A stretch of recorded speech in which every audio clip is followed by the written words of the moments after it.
सानू लोकी कहंदे हुण 35 साल हो गए 36 साल हो गए हुण भुल जाओ। असीं किवें भुल्लां? असीं किवें ਉਹ ਚੀਜ਼ਾਂ ਭੁੱਲਾਂ? ਸਾਡੇ ਘਰਾਂ ਵਿੱਚ ਮੌਤਾਂ ਸਾਡੇ ਸ਼ਰੇਆਮ ਜਿੰਦੇ ਜਲ ਮੌਤ ਨਹੀਂ ਹੋਈ, ਜਿੰਦੇ ਜਲਾਏ ਗਏ।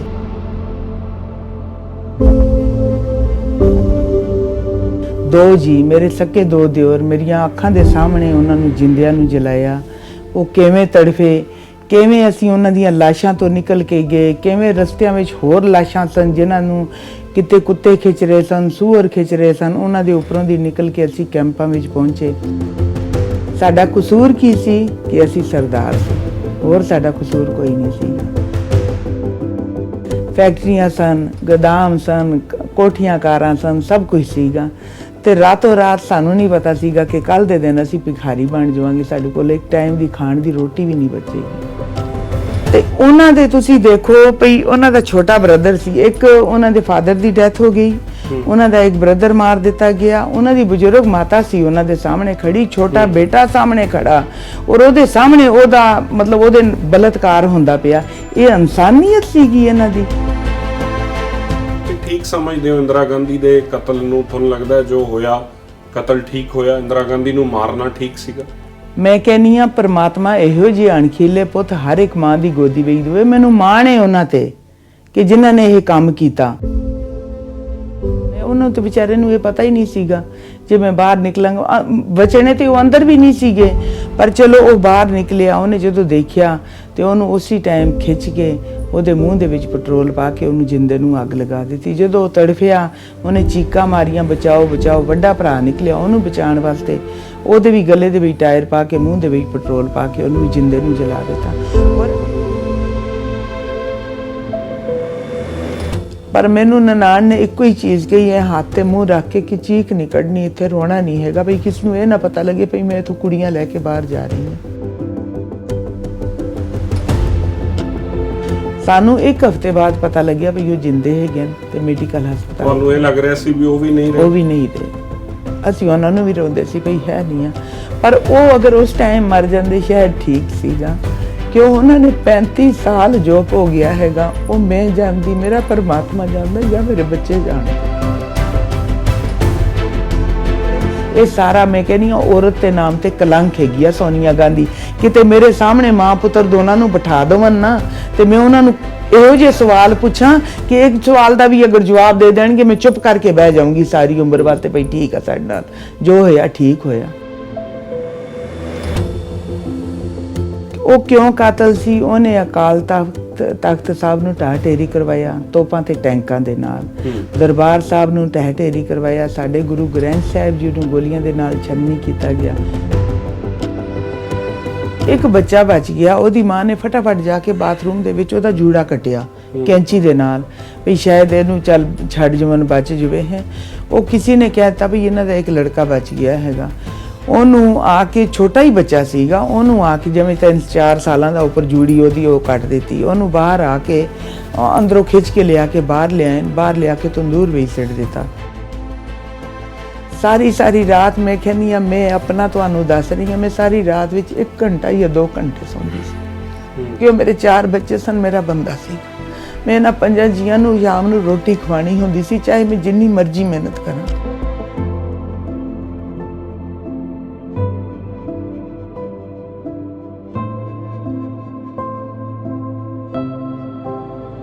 ਸਤਿ ਸ਼੍ਰੀ ਅਕਾਲ, ਡੇਲੀ ਪੋਸਟ ਪੰਜਾਬੀ ਦੇਖ ਰਹੇ ਹੋ। ਮੈਂ ਹਾਂ ਸਿਮਰਨਜੋਤ ਸਿੰਘ ਮੱਕੜ।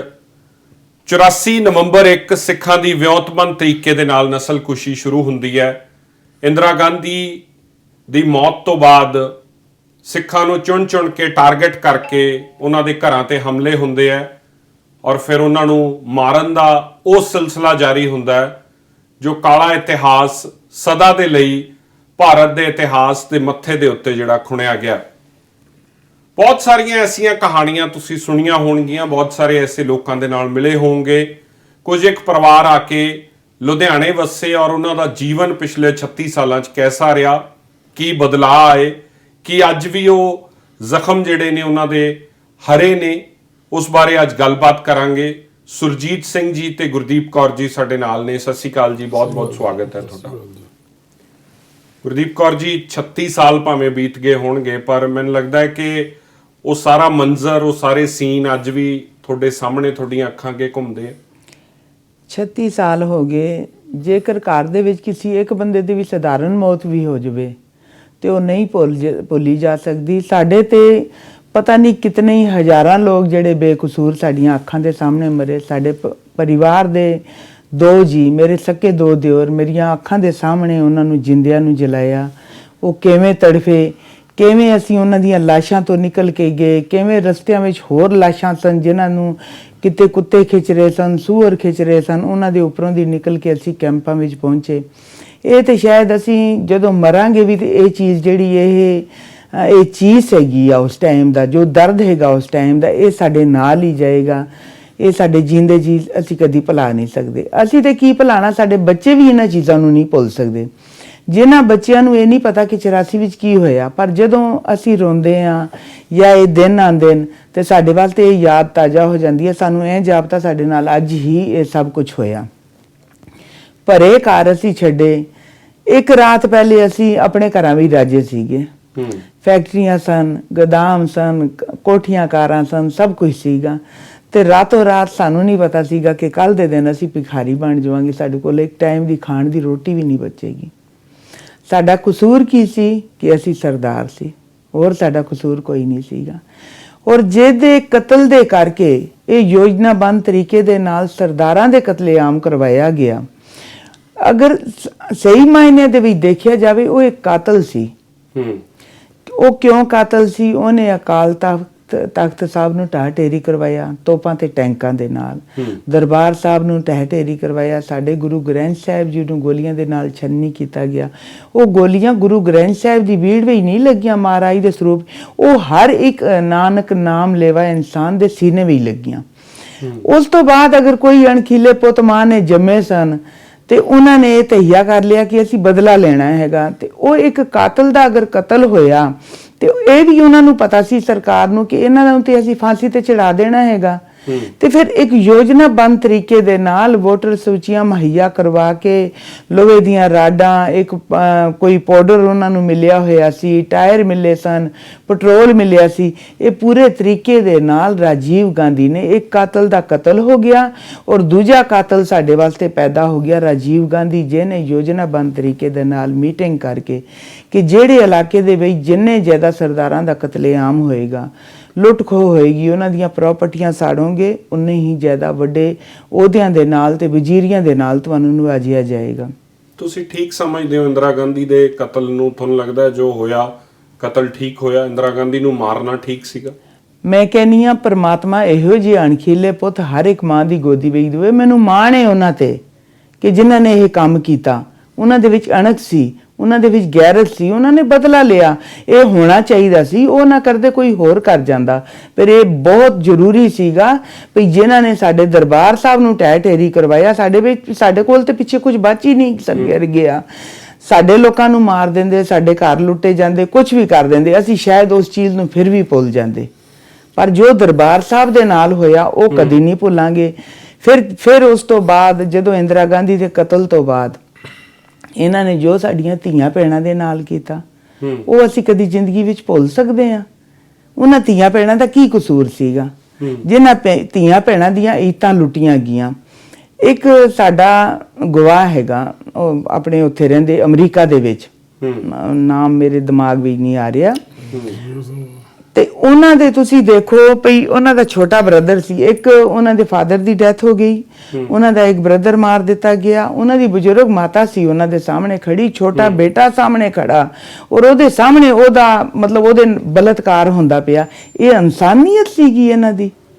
ਸ਼ਰਮ ਆਣੀ ਚਾਹੀਦੀ ਹੈ। ਮੈਂ ਤੇ ਕਹਿੰਦੀ ਹਾਂ ਉਸ ਕਾਂਗਰਸ ਪਾਰਟੀ ਨੂੰ ਵੀ, ਤੇ ਮੈਂ ਅੱਜ ਤੁਹਾਡੇ ਟੀਵੀ ਦੇ ਮਾਧਿਅਮ ਤੋਂ ਮੈਂ ਉਹਨਾਂ ਸਰਕਾਰਾਂ ਨੂੰ ਲਾਹਨਤ ਭੇਜਦੀ ਹਾਂ ਜਿਨ੍ਹਾਂ ਸਰਕਾਰਾਂ ਨੇ ਆਈ ਦਿਨ ਤੱਕ ਉਹਨਾਂ ਕਾਤਲਾਂ ਨੂੰ ਸਜ਼ਾਵਾਂ ਨਹੀਂ ਦਿੱਤੀਆਂ। ਸਾਡੇ ਜ਼ਖਮਾਂ ਤੇ ਕਿਸੇ ਨੇ ਮਰਮ ਲਗਾਉਣ ਦੀ ਕੋਸ਼ਿਸ਼ ਨਹੀਂ ਕੀਤੀ। ਸਾਡੀਆਂ ਚੀਕਾਂ ਨੂੰ ਕਿਸੇ ਨੇ ਨਹੀਂ ਦੇਖਿਆ ਵੀ ਅਸੀਂ ਅੰਦਰ ਹੀ ਅੰਦਰ ਕਿੰਨੀਆਂ ਸਾਡੇ ਚੀਸਾਂ ਪੈ ਰਹੀਆਂ, ਕਿੰਨੇ ਅਸੀਂ ਤੜਫ ਰਹੇ ਹਾਂ। ਅਸੀਂ ਆਪਣੇ ਉਹਨਾਂ ਨੂੰ ਕਦੀ ਨਾ ਭੁੱਲ ਸਕਦੇ, ਨਾ ਭੁੱਲਾਂਗੇ। ਮੈਂ ਚਾਹੁੰਦਾ ਥੋੜਾ ਮੈਂ ਫਿਰ ਸੁਰਜੀਤ ਸਿੰਘ ਜੀ ਵੱਲ ਵੀ ਆਉਣਾ। ਤੁਸੀਂ ਆਪਣਾ ਜਿਹੜਾ ਨਿੱਜੀ ਦੇਖਿਆ ਜੋ ਅੱਖੀਂ, ਤੁਸੀਂ ਉਹ ਥੋੜਾ ਬਿਆਨ ਕਰੋ ਤਾਂ ਕਿ ਆਉਣ ਵਾਲੀਆਂ ਪੀੜ੍ਹੀਆਂ ਨੂੰ ਇਹ ਪਤਾ ਲੱਗੇ ਕਿ ਕਿੰਨੀ ਬਰਬਰਤਾ ਦੇ ਨਾਲ ਔਰ ਕਿੰਨੇ ਜ਼ਾਲਮਾਨਾ ਤਰੀਕੇ ਨਾਲ ਹਰ ਇੱਕ ਸਿੱਖ ਦਾ ਜਿਹੜਾ ਕਤਲ ਕੀਤਾ ਗਿਆ ਔਰ ਜੋ ਤੁਹਾਡੇ ਨਾਲ ਹੋਇਆ? ਦੇਖੋ, ਸਾਡੇ ਘਰ ਦੇ ਵਿੱਚ ਮੇਰੇ ਹਸਬੰਡ ਜਿਹੜੇ ਉਹ ਸਾਡੀ ਫੈਕਟਰੀ ਕੀਰਤੀ ਨਗਰ ਸੀਗੀ। ਫੈਕਟਰੀ ਵਿੱਚ ਗਏ ਸਨ ਸਵੇਰੇ ਉੱਠ ਕੇ, ਔਰ ਮੇਰੇ ਦਿਓਰ ਦੋ ਜਿਹੜੇ ਹੈਗੇ ਆ ਉਹ ਘਰ ਦੇ ਵਿੱਚ ਹੀ ਬੈਠੇ ਸਨ। ਔਰ ਜਦੋਂ ਨਾ ਥੋੜਾ ਜਿਹਾ ਇਹ ਮਹਿਸੂਸ ਹੋ ਗਿਆ ਸੀ ਭਈ ਕੋਈ ਨਾ ਕੋਈ ਇੱਥੇ ਰੋਲਾ ਪੈਣ ਵਾਲਾ ਹੈਗਾ। ਇਹ ਨਹੀਂ ਸੀਗਾ ਸਾਨੂੰ ਕਿ ਇਤਨਾ ਮਤਲਬ ਸਾਡੀ ਬਰਬਾਦੀ ਹੋ ਜਾਏਗੀ, ਇਸ ਚੀਜ਼ ਦਾ ਸਾਨੂੰ ਕੋਈ ਅੰਦਾਜ਼ਾ ਨਹੀਂ ਸੀਗਾ। ਕਿਉਂ ਸਾਨੂੰ ਇਹ ਸੀ ਭਈ ਅਸੀਂ ਕਿਹੜਾ ਕਸੂਰ ਕੀਤਾ ਦਾ ਹੈਗਾ ਭਈ ਜਿਨ੍ਹਾਂ ਨੇ ਮਾਰਿਆ ਉਹਨੂੰ, ਉਹਨਾਂ ਵਿਚਾਰਿਆਂ ਨੂੰ ਤੇ ਗ੍ਰਿਫਤਾਰ ਕਰ ਲਿਆ ਹੈਗਾ। ਉਸ ਤੋਂ ਬਾਅਦ ਤੁਸੀਂ ਇਹ ਦੇਖ ਲਓ ਭਈ ਰੋਟੀ ਖਾਣ ਲੱਗਿਆ ਮੇਰਾ ਇੱਕ ਦਿਓਰ, ਰਾਜਮਾ ਤੇ ਚਾਵਲ ਜ਼ਿੰਦਗੀ ਵਿੱਚ ਕਦੀ ਨਹੀਂ ਭੁੱਲਾਂਗੀ ਮੈਂ, ਉਹਦੇ ਮੂੰਹ ਦੇ ਵਿੱਚ ਇੱਕ ਚਮਚ ਹੀ ਪਈ ਆ। ਹਜੂਮ ਆਈ ਆ, 200-250 ਬੰਦਾ ਸੀਗਾ ਜਿਨ੍ਹਾਂ ਦੇ ਹੱਥਾਂ ਵਿੱਚ ਟਾਇਰ ਸਨ, ਪੈਟਰੋਲ ਸੀ, ਇੱਕ ਚਿੱਟੇ ਰੰਗ ਦਾ ਪਾਊਡਰ ਸੀਗਾ, ਲੋਹੇ ਦੀਆਂ ਰਾਡਾਂ ਸਨ ਉਹਨਾਂ ਦੇ, ਤੇ ਉਹ ਨਾਰੇ ਲਗਾਉਂਦੇ ਹੋਏ ਸਿੱਖੋਂ ਕੋ ਮਾਰ ਦੋ, ਸਿੱਖੋਂ ਕੋ ਮਾਰ, ਮਤਲਬ ਬਹੁਤ ਗਲਤ ਅਲਫਾਜ਼ ਉਹ ਵਰਤ ਰਹੇ ਸਨ ਜਿਹੜੇ ਨਹੀਂ ਆਪਾਂ ਇੱਥੇ ਦੱਸ ਸਕਦੇ। ਕਿੱਥੇ ਤੁਹਾਡਾ ਘਰ? ਮੰਗੋਲਪੁਰੀ, ਦਿੱਲੀ ਮੰਗੋਲਪੁਰੀ। ਇਹ 31 ਤਰੀਕ ਦੀ ਗੱਲ ਹੈ ਜਾਂ 1 ਤਰੀਕ? ਪਹਿਲੀ ਤਰੀਕ ਦੀ। ਹਾਂਜੀ, ਇਹਨਾਂ ਨੇ ਕੀ ਕੀਤਾ ਹੈਗਾ ਕਿ ਉਹ ਆਏ ਹੈਗੇ ਆ, ਜਦੋਂ ਮੇਰਾ ਦਿਓਰ ਬਾਹਰ ਨਿਕਲਿਆ ਭਈ ਹਜੂਮ ਆਇਆ, ਉਹਨਾਂ ਤੇ ਵਿਚਾਰੇ ਨੂੰ ਇਹ ਪਤਾ ਹੀ ਨਹੀਂ ਸੀਗਾ ਜੇ ਮੈਂ ਬਾਹਰ ਨਿਕਲਾਂਗਾ। ਬਚਣੇ ਤੇ ਉਹ ਅੰਦਰ ਵੀ ਨਹੀਂ ਸੀਗੇ, ਪਰ ਚਲੋ ਉਹ ਬਾਹਰ ਨਿਕਲਿਆ। ਉਹਨੇ ਜਦੋਂ ਦੇਖਿਆ ਤੇ ਉਹਨੂੰ ਉਸੇ ਟਾਈਮ ਖਿੱਚ ਕੇ ਉਹਦੇ ਮੂੰਹ ਦੇ ਵਿੱਚ ਪੈਟਰੋਲ ਪਾ ਕੇ ਉਹਨੂੰ ਜਿੰਦੇ ਨੂੰ ਅੱਗ ਲਗਾ ਦਿੱਤੀ। ਜਦੋਂ ਉਹ ਤੜਫਿਆ ਉਹਨੇ ਚੀਕਾਂ ਮਾਰੀਆਂ, ਬਚਾਓ ਬਚਾਓ। ਵੱਡਾ ਭਰਾ ਨਿਕਲਿਆ ਉਹਨੂੰ ਬਚਾਉਣ ਵਾਸਤੇ, ਉਹਦੇ ਵੀ ਗਲੇ ਦੇ ਵਿੱਚ ਟਾਇਰ ਪਾ ਕੇ, ਮੂੰਹ ਦੇ ਵਿੱਚ ਪੈਟਰੋਲ ਪਾ ਕੇ ਉਹਨੂੰ ਵੀ ਜਿੰਦੇ ਨੂੰ ਜਲਾ ਦਿੱਤਾ। ਔਰ ਅਸੀਂ ਬਦਕਿਸਮਤ ਸਾਹਮਣੇ ਦੇਖ ਰਹੇ ਹਾਂ। ਸਾਡੀ ਇੱਕ ਨਨਾਣ ਹੁੰਦੀ ਸੀ, ਬਜ਼ੁਰਗ ਸੀਗੀ, ਉਹ ਇੱਕੋ ਹੀ ਚੀਜ਼ ਸਾਨੂੰ ਖਿੱਚ ਕੇ ਭਈ ਆਵਾਜ਼ ਨਹੀਂ ਕੱਢਣੀ, ਚੀਕਣਾ ਨਹੀਂ, ਆਪਣੀਆਂ ਇੱਜ਼ਤਾਂ ਬਚਾ ਲਓ। ਸਾਨੂੰ ਉਸ ਟਾਈਮ ਇਹ ਨਹੀਂ ਸੀ, ਅੰਦਰ ਸੀ, ਹਾਂ ਬਿਲਕੁਲ ਦੇਖ ਰਹੇ ਸੀ। ਉਹਨਾਂ ਨੇ ਤੁਹਾਨੂੰ ਰੋਕਤਾ ਕਿ ਬਾਹਰ ਨਹੀਂ ਨਿਕਲਣਾ ਹੈਗਾ ਭਈ ਆਪਣੀਆਂ ਇੱਜ਼ਤਾਂ ਬਚਾ ਲਓ। ਪਰ ਸਾਨੂੰ ਇਹ ਨਹੀਂ ਸੀ ਮਹਿਸੂਸ ਹੁੰਦਾ ਉਸ ਟਾਈਮ, ਸਾਡੇ ਸਮਝ ਨਹੀਂ ਸੀ ਆ ਰਿਹਾ ਭਈ ਸਾਨੂੰ ਇਹ ਚੀਜ਼ ਕਿਉਂ ਕਹਿ ਰਹੇ ਨੇ, ਸਾਡੇ ਤੇ ਸਾਹਮਣੇ ਜਲਦੇ ਪਏ ਨੇ ਉਹ। ਅਸੀਂ ਉਹਨਾਂ ਨੂੰ, ਸਾਨੂੰ ਚਾਹੀਦਾ ਕਿ ਉਹਨਾਂ ਨੂੰ ਜਾ ਕੇ ਬਚਾਵਾਂ, ਪਾਣੀ ਦੇਵਾਂ, ਕੁਛ ਕਰਾਂ, ਤੇ ਇਹ ਸਾਨੂੰ ਬਾਹਰ ਹੀ ਨਹੀਂ ਜਾਣ ਦੇ ਰਹੇ ਹੈਗੇ ਆ ਭਈ ਅਸੀਂ ਆਪਣੀਆਂ ਇੱਜ਼ਤਾਂ ਬਚਾ ਲਓ ਭਈ ਇਹ ਕੀ ਹੋ ਰਿਹਾ। ਫਿਰ ਰਾਤ ਦੇ 8 ਵਜੇ ਸਾਡੀ ਨਨਾਣ ਨੇ ਸਾਨੂੰ ਘਰ ਦੇ ਵਿੱਚੋਂ ਪੁਰਾਣੀਆਂ ਚਾਦਰਾਂ ਕੱਢ ਕੇ ਸਾਡੇ ਮੂੰਹ ਸਿਰ ਲਪੇਟ ਕੇ ਭਈ ਕਿਸੇ ਦੀ ਨਿਗਾਹ ਨਾ ਪਵੇ ਤੁਹਾਡੇ ਤੇ ਸਾਨੂੰ ਨਾਨਕ ਪਿਆ ਗੁਰਦੁਆਰੇ ਸਾਹਿਬ ਲੈ ਕੇ ਗਏ। ਔਰ ਉਹਨਾਂ ਤੁਹਾਡੇ ਦੋਨਾਂ ਦਿਓਰਾਂ ਨੂੰ ਜਿਨ੍ਹਾਂ ਨੂੰ ਅੱਗ ਲਗਾ ਦਿੱਤੀ ਸੀ, ਉਹਨਾਂ ਦੀਆਂ ਡੈੱਡ ਬਾਡੀਜ਼ ਉੱਥੇ ਹੀ ਪਈਆਂ ਦਰਵਾਜ਼ੇ ਦੇ ਵਿੱਚ। ਅਸੀਂ ਰਾਤ ਜਦੋਂ ਨਿਕਲੇ ਆ ਨਾ, ਤੇ ਘਰ ਦੇ ਵਿੱਚ ਸਭ ਤੋਂ ਛੋਟੀ ਮੈਂ ਸੀਗੀ ਉੱਥੇ, ਮਤਲਬ ਉਮਰ ਦੇ ਲਿਹਾਜ਼ ਨਾਲ ਮੈਂ ਛੋਟੀ ਸੀਗੀ, ਵੈਸੇ ਉਹ ਮੇਰੇ ਦਿਓਰ ਸਨ। ਪਰ ਮੈਨੂੰ ਨਨਾਣ ਨੇ ਇੱਕੋ ਹੀ ਚੀਜ਼ ਕਹੀ ਹੈ, ਹੱਥ ਤੇ ਮੂੰਹ ਰੱਖ ਕੇ, ਕਿ ਚੀਕ ਨਹੀਂ ਕੱਢਣੀ, ਇੱਥੇ ਰੋਣਾ ਨਹੀਂ ਹੈਗਾ ਭਈ ਕਿਸ ਨੂੰ ਇਹ ਨਾ ਪਤਾ ਲੱਗੇ ਭਈ ਮੈਂ ਇੱਥੋਂ ਕੁੜੀਆਂ ਲੈ ਕੇ ਬਾਹਰ ਜਾ ਰਹੀ ਹਾਂ। ਦੇਖੋ ਕਿੰਨੀ ਦਹਿਸ਼ਤ ਸੀਗੀ, ਭਰੇ ਘਰ ਛੱਡ ਕੇ ਅਸੀਂ ਨਿਕਲੇ ਆ, ਔਰ ਉਹਨਾਂ ਦੀਆਂ ਲਾਸ਼ਾਂ ਦੇ ਉੱਪਰੋਂ ਦੀ ਨਿਕਲੇ ਆ। ਔਰ ਰਸਤੇ ਵਿੱਚ ਉਹੀ 2 ਲਾਸ਼ਾਂ ਨਹੀਂ ਸਨ, ਪਤਾ ਨਹੀਂ ਕਿੰਨੀਆਂ ਹੀ ਲਾਸ਼ਾਂ ਸਨ। ਪੂਰਾ ਤੁਹਾਡਾ ਜਿਹੜਾ ਇਲਾਕਾ ਸੀ, ਜਿਹੜਾ ਮੁਹੱਲਾ ਸੀ, ਬਾਹਰ ਦਾ ਕੋਈ ਵੀ ਉੱਥੇ ਨਹੀਂ ਸੀ ਬਚਿਆ। ਮੰਗੋਲਪੁਰੀ ਕੋਈ ਵੀ ਨਹੀਂ ਸੀ ਬਚਿਆ। ਸਾਡੇ ਨਾਲ ਐਸ ਬਲਾਕ ਸੀਗਾ, ਸਾਡਾ ਈ ਬਲਾਕ ਸੀਗਾ, ਨਾਲ ਐਸ ਬਲਾਕ ਸੀਗਾ। ਉੱਥੇ ਮੇਰੇ ਭਰਾ ਦੇ 2 ਸਾਂਢੂ ਸਨ ਸਕੇ, ਉਹਨਾਂ ਦੇ ਘਰ ਗੁਰੂ ਗ੍ਰੰਥ ਸਾਹਿਬ ਜੀ ਸੀਗੇ, ਉੱਥੇ ਆਏ ਹੈਗੇ ਆ। ਤੇ ਉਹਨਾਂ ਨੇ ਕਿਹਾ ਭਈ ਗੁਰੂ ਗ੍ਰੰਥ ਸਾਹਿਬ ਨੂੰ ਨਾ ਛੇੜੋ, ਸਾਨੂੰ ਤੁਸੀਂ ਜੋ ਮਰਜ਼ੀ ਕਰ ਦਿਓ। ਉਹਨਾਂ ਨੇ ਸਭ ਤੋਂ ਪਹਿਲੇ ਗੁਰੂ ਗ੍ਰੰਥ ਸਾਹਿਬ ਜੀ ਦੀ ਬੇਅਦਬੀ ਕੀਤੀ ਆ, ਪੰਨੇ ਪਾੜੇ ਆ, ਪੈਰਾਂ ਥੱਲੇ ਰੋਲੇ ਆ। ਫਿਰ ਉਸ ਤੋਂ ਬਾਅਦ ਉਹਨਾਂ ਦੋਨਾਂ ਭਰਾਵਾਂ ਨੂੰ, ਉਹਨਾਂ ਦੀ ਮਾਂ ਨੂੰ ਸਾਹਮਣੇ ਫੜ ਕੇ 2 ਬੰਦੇ ਖੜ ਗਏ, ਉਹਨਾਂ ਦੇ ਹੱਥ ਫੜ ਕੇ ਉਹਨਾਂ ਦੋਨਾਂ ਨੂੰ ਸਿੰਧੇ ਅੰਦਰ ਹੀ ਘਰ ਦੇ ਅੰਦਰ ਅੱਗ ਲਗਾਈ ਆ। ਉਹ ਦਹਿਸ਼ਤ, ਉਹ ਲੋਕਾਂ ਤੇ ਸਹਿਮ, ਜਦੋਂ ਅਸੀਂ ਕੈਂਪਾਂ ਵਿੱਚ ਹੀ ਬੈਠੇ ਸੀਗੇ ਨਾ ਇਕੱਠੇ, ਉੱਥੇ ਜਨਾਨੀਆਂ ਕਹਿੰਦੀਆਂ ਸਨ ਸਾਰੀ ਜ਼ਿੰਦਗੀ ਪਈ ਆ, ਹੁਣ ਤੇ ਰੋਣਾ ਹੀ ਹੈਗਾ, ਹੁਣ ਸਾਡੀ ਕਿਸਮਤ ਵੀ ਰੋਣਾ ਲਿਖਿਆ। ਪਰ ਇਸ ਟਾਈਮ ਕੋਈ ਵੀ ਆਵਾ, ਮਤਲਬ ਸਾਨੂੰ ਇਹ ਸੀਗਾ ਵੀ ਕੈਂਪਾਂ ਵਿੱਚ ਵੀ ਆ ਜਾਣਗੇ, ਸਾਨੂੰ ਲੋਕਾਂ ਨਾਲ ਪਤਾ ਨਹੀਂ ਕੀ ਕਰ ਜਾਣਗੇ, ਡਰ ਲੱਗ ਰਿਹਾ ਸੀਗਾ। ਔਰ ਪ੍ਰਾਪਰਟੀਆਂ, ਮੈਂ ਆਪਣਾ ਘਰ ਭਰਿਆ ਛੱਡ ਕੇ ਗਈ, ਸੋਨਾ ਛੱਡ ਗਈ, ਚਾਂਦੀ ਛੱਡ ਗਈ, ਪੈਸਾ ਛੱਡ ਗਈ। ਜੇ ਸਾਨੂੰ ਉਸ ਟਾਈਮ ਇਹ ਪਤਾ ਹੁੰਦਾ, ਸਾਨੂੰ ਤੇ ਮੁੜ ਕੇ ਕੁਝ ਵੀ ਨਹੀਂ ਮਿਲਦਾ, ਥੋੜਾ ਥੋੜਾ ਤੇ ਕੁਝ ਆਪਣੇ ਵਾਸਤੇ ਲੈ ਲੈਂਦੇ ਅਸੀਂ ਕੁਝ। ਮੇਰੇ ਘਰ ਵਾਲੇ ਨੂੰ ਜਦੋਂ ਕੀਰਤੀ ਨਗਰ ਤੋਂ ਆਏ ਨੇ ਵਾਪਸ, ਰੋਲਾ ਪੈ ਗਿਆ, ਉਹਨਾਂ ਨੂੰ ਰਸਤੇ ਦੇ ਵਿੱਚ ਮਾਰ ਕੇ ਸਿੱਟ ਗਏ, ਆਪਣੇ ਵੱਲੋਂ ਮਾਰ ਗਏ ਸੀਗੇ ਉਹ। ਉਹਨਾਂ ਦੀ ਆ ਕਮਰ ਦੀ ਹੱਡੀ ਟੁੱਟ ਗਈ, ਤੁਸੀਂ ਦੇਖੋ। ਫਿਰ ਉਹਨਾਂ ਨੂੰ ਕੋਈ ਚੁੱਕ ਕੇ ਮੈਡੀਕਲ ਲੈ ਗਿਆ, ਦਿੱਲੀ ਹਸਪਤਾਲ ਦੇ ਵਿੱਚ। ਸਾਨੂੰ 1 ਹਫ਼ਤੇ ਬਾਅਦ ਪਤਾ ਲੱਗਿਆ ਵੀ ਉਹ ਜਿੰਦੇ ਹੈਗੇ ਨੇ, ਤੇ ਮੈਡੀਕਲ ਹਸਪਤਾਲ। ਤੁਹਾਨੂੰ ਇਹ ਲੱਗ ਰਿਹਾ ਸੀ ਵੀ ਉਹ ਵੀ ਨਹੀਂ ਰਹੇ। ਅਸੀਂ ਉਹਨਾਂ ਨੂੰ ਵੀ ਰੋਂਦੇ ਸੀ ਭਈ ਹੈ ਨਹੀਂ ਆ।